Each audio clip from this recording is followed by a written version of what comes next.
Section 2.3, the C preprocessor. In this video, we will talk about the C preprocessor, CPP.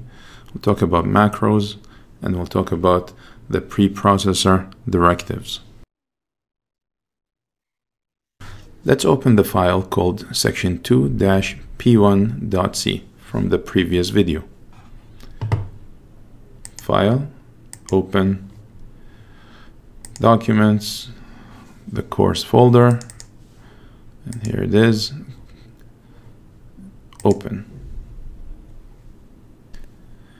The C processor, which is also called CPP, is a macro processor.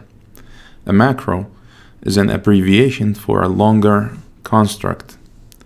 The C compiler uses CPP to replace a macro with text that's been defined by that macro. CPP also gives instructions to the compiler to include header files. Header files are files that might include other macros, as well as tools that are needed for the program to function properly. Let's look at an example. The statement on line 3 begins with $include. The $include is called a preprocessor directive, or CPP directive. This statement on line 3 is instructing the compiler to include the file stdio.h with our code before the compiling happens. Why? Simply because this file includes standard input-output tools that we need to run the code. The file stdio.h is called a header file, and it is stored in the system libraries. There are several header files that we will use during the course to take advantage of different tools. Another kind of a CPP directive is $define. Lines 4 and 5 are commented out. Let's remove the double slash.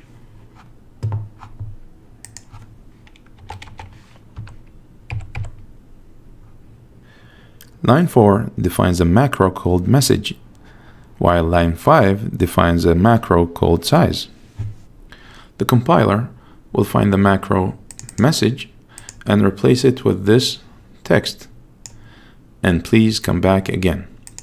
Similarly, the compiler will find the macro size and replace it with the number 50. So far, in the previous videos, we have not used these macros. Let's use them now. On line 13, delete the number 50 and replace it with the macro size.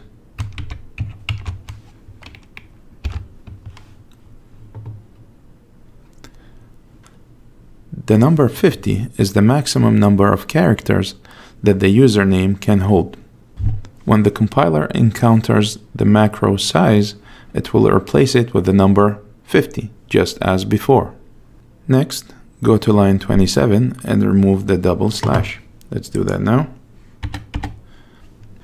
Here, the compiler will replace the macro message with the text from the define statement on line 4. Now, compile and run. Build, run.